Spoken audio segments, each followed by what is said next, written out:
Hoy hablaremos de la historia de las monedas en España, desde las primeras monedas que se hicieron en estos territorios hasta la gran reforma de los Reyes Católicos, y aprenderemos qué son las monedas, por qué se usan en todos lados y cómo han evolucionado en la historia de España.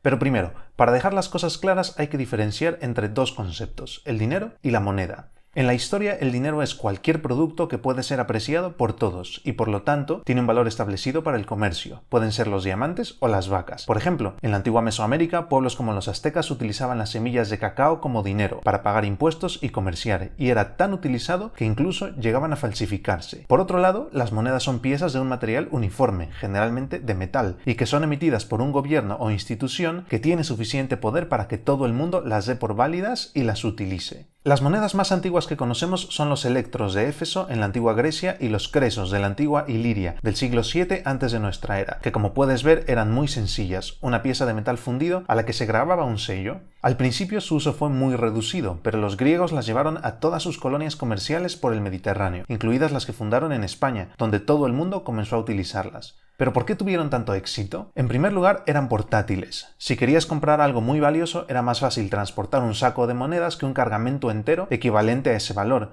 En segundo lugar, porque eran duraderas. Al ser de metal resistían los cambios de temporada y las inclemencias del tiempo. Y en tercer lugar, era sencillo fabricarlas. Metales valiosos como el oro o la plata son bastante suaves y por eso son los metales por excelencia en nuestra historia. Las monedas más antiguas que tenemos en España son griegas, y como en la época de los griegos cada ciudad era un estado autónomo con su propio gobierno, cada ciudad emitía su propia moneda con un símbolo para identificarla. Por ejemplo, si vemos una lechuza como en esta moneda, sabemos que es una moneda de Atenas, y como ahora usamos el euro, el dólar, ellos usaban los dracmas y los óbolos. Las ciudades griegas fundadas en la península ibérica también tenían su sello propio. Este Pegaso, por ejemplo, era el símbolo de la ciudad de Emporión, en la actual Gerona. Alrededor del año 340 a.C., las ciudades más importantes de la antigua Grecia cayeron bajo el control de Filipo II, rey de Macedonia, que fue el primer rey en poner su rostro en las monedas que emitía, en vez del sello de la ciudad que las fabricaba, para hacerse propaganda en sus dominios, como podemos ver en este dracma suyo. Y a partir de él, los gobernantes se acostumbrarán a poner retratos en las monedas. Otras monedas utilizadas en España en esa época eran las monedas de los púnicos o cartagineses, que, como podemos ver aquí, imitaban el modelo de la antigua Grecia. Sus ciudades también sellaban sus monedas, como esta de Gadir en la actual Cádiz, que tenía como sello un atún, o este calco de Malaca, la actual Málaga, que usaba como sello una estrella. Poco después entró en escena un nuevo jugador que acabaría dominándolos a todos, me refiero a Roma. Al principio los romanos también copiaban los dracmas griegos y usaban como símbolo este carro de 4 caballos o cuadriga, pero conforme fueron haciéndose más poderosos crearon su propia moneda, el denario, que da origen a la palabra dinero. Hasta aquí todo claro, ¿verdad? Pero ¿y qué pasa con los pueblos que vivían en la antigua península ibérica? Me refiero a los celtas y a los íberos. Por lo general estos pueblos utilizaron la moneda de los griegos o los púnicos, y cuando emitieron su propia moneda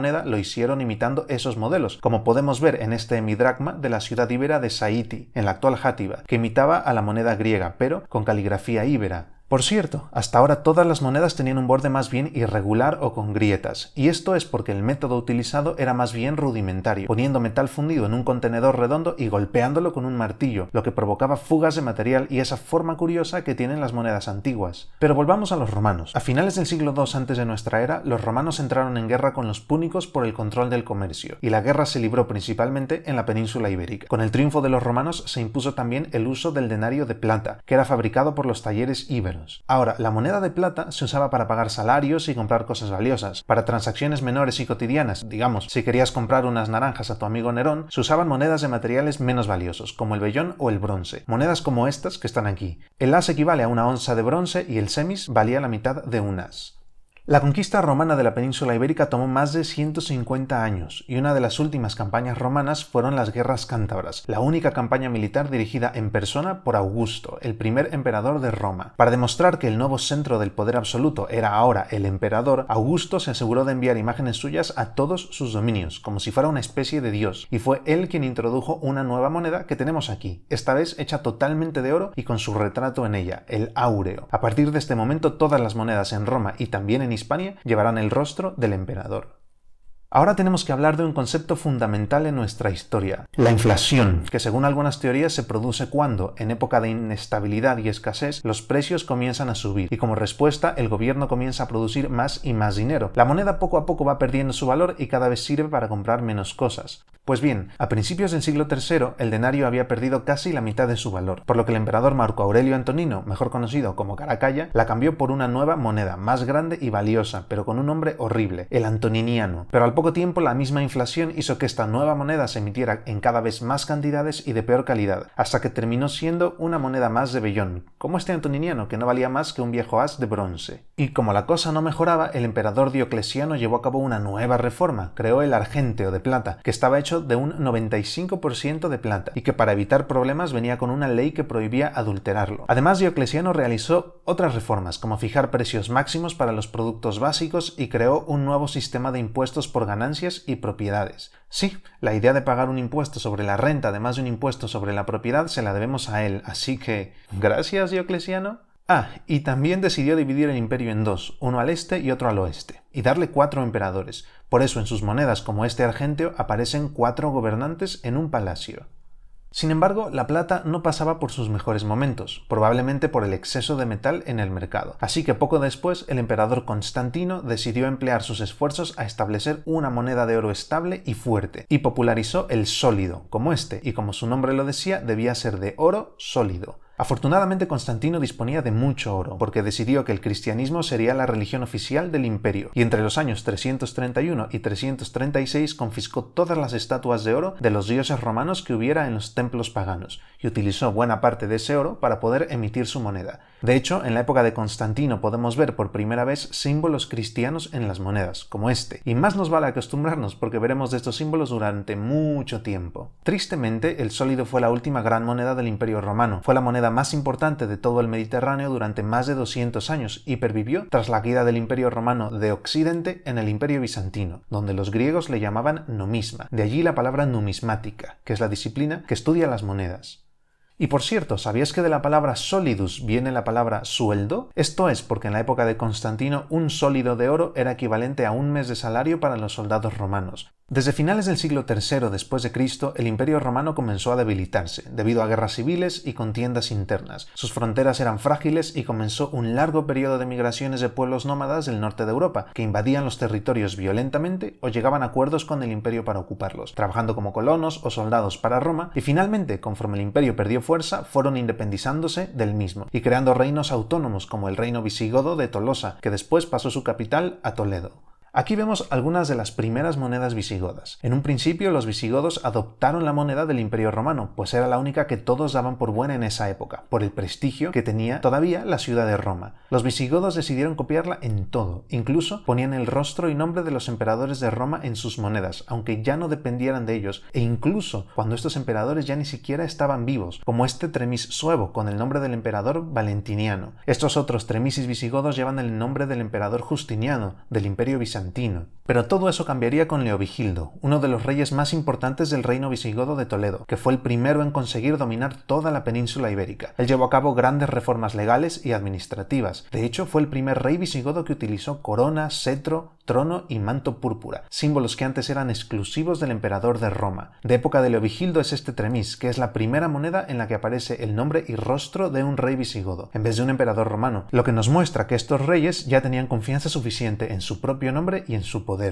Y todo parecía bien para el reino visigodo con sus tremisis, pero en el año 711 las tropas musulmanas del Magreb desembarcaron en la península ibérica, y aprovechando los enfrentamientos internos entre los señores visigodos, sometieron a las ciudades más importantes en poco más de un año. Los musulmanes instauraron un nuevo gobierno, un emirato dependiente del califa de Damasco. Este gobierno introdujo su propio sistema monetario con estas dos monedas básicas, el dinar de oro y el dirham de plata, y como todo en la historia está conectado de una u otra forma, la palabra dinar viene del antiguo denario romano, y la palabra dirham deriva del antiguo dracma griego. Como vemos aquí, el diseño de esta moneda era completamente nuevo para los hispanos. Como el Islam no acostumbraba a la reproducción de figuras humanas, no se ponían imágenes de reyes, ni sellos, ni animales, sino versos del Corán, valores y fechas de emisión. Al principio los musulmanes prohibieron que se fabricasen dinares de oro en Hispania, donde se podía fabricar moneda de plata, pero a principios del siglo X Al-Ándalus se independizó de Damasco, declarando su propio califato, y tenemos por primera vez estos flamantes dinares hechos con oro proveniente de Hispania. Por esta misma época en Europa circulaba otra moneda importante, el dinero carolingio, que era de plata, y que fue la moneda adoptada en España por los cristianos que resistieron la conquista en el norte de la península, y que más tarde fundaron los primeros reinos cristianos medievales, los reinos de Pamplona, Nájera, Asturias y León, que pronto comenzaron a emitir sus propios dineros, como podemos ver aquí, imitando totalmente el diseño carolingio, aunque en vez de plata lo hicieron principalmente en vellón. A finales del siglo XI, los reinos cristianos habían ido ganando terreno a los musulmanes, y su economía se había estabilizado, por lo que decidieron comenzar a emitir su propia moneda de oro. Hasta este momento la moneda de oro que circulaba era el dinar andalusí, que el rey Alfonso VIII de Castilla decidió imitar en una nueva moneda castellana, el maravedí, palabra que deriva de moravití, una palabra que se utilizaba para referirse a lo que era de los almorávides. Los primeros maravedíes eran una copia fiel de los dinares musulmanes. Incluso, como podemos ver en este, se imitaba la caligrafía árabe, aunque los mensajes fueran cristianos. Por cierto, si te fijas, aquí la forma de las monedas es mucho más redonda y regular, sin las grietas y esos bordes raros que caracterizan a las monedas antiguas. Esto es porque los musulmanes introdujeron a Europa un nuevo método de acuñación, a molde. La calidad del dibujo era un poco peor, pero al tener bordes regulares era más difícil falsificarlas o quitarles trozos. Pero como pasa con todas las monedas, la inflación y la inestabilidad hicieron que tanto el maravedí de oro como el dinar de oro comenzaran a perder la pureza y el valor. Por ello, casi 100 años después se hicieron dos reformas monetarias. Los almohades, nuevos señores musulmanes de Al-Ándalus, devolvieron el dinar a su valor original, creando estas grandes monedas que los castellanos apodaron doblas. Y por su parte, Alfonso X de Castilla, apodado el Sabio, decidió que quizá lo más sencillo era hacer lo mismo, y creó la dobla castellana de oro, del mismo valor que la musulmana. Por esta misma época apareció el croat aragonés, que imitaba en forma y diseño a la moneda francesa, y que sería utilizada con un diseño similar hasta el siglo XVIII en los territorios de la Corona de Aragón. Y así llegamos al siglo XV, con un panorama bastante caótico. Las guerras sin fin en Europa, como la Guerra de los 100 años entre Francia e Inglaterra, o crisis sociales como la pandemia de peste negra, provocaron un terrible caos político que puede observarse en la gran diversidad de monedas existentes en la época. Los reyes eran débiles y emitían monedas sin parar. Además permitían que cada ciudad o territorio emitiera su propia moneda, sin ningún orden ni acuerdo en el valor o peso de las mismas. El maravedí había perdido su valor y ahora era una moneda más de vellón. Había doblas de banda, florines de Aragón, enriques, reales castellanos, blancas, cuartillos, cornados, torneses, melgorienses, óbolos de cuaterno, dinero de Valencia, sueldos, liras... Vamos, que era un completo lío. Este era el panorama que se encontraron los reyes católicos cuando unieron con su matrimonio las coronas de Castilla y Aragón, por lo que decidieron llevar a cabo una serie de reformas para ordenar el sistema y más tarde imponer uno nuevo. Los reyes católicos establecieron un sistema de 3 metales. En vellón se mantuvieron los maravedíes, que servían para el comercio cotidiano y tenían poco valor. En plata se comenzaron a labrar reales, basados en los reales de la corona de Aragón, y que valdrían 32 maravedíes. Y en oro se establecieron los excelentes, que como su nombre lo dice, debían tener una calidad de oro excelente, que valía 960 maravedíes. Pero el reino de Aragón se rehusó a aceptar como oficial ninguna moneda que no fuera la suya, por lo que sus ciudades continuaron emitiendo multitud de monedas, pero veremos que la más importante siguió siendo el croat de plata. Hasta aquí el vídeo de hoy. En la segunda parte hablaremos de las monedas durante la dinastía de los Austrias y más tarde de los Borbones, y no solo de las que se hicieron en España, sino de las emitidas en sus colonias americanas también. No olvides darle like y suscribirte si te gustó este vídeo para ver más contenido. Hasta la próxima.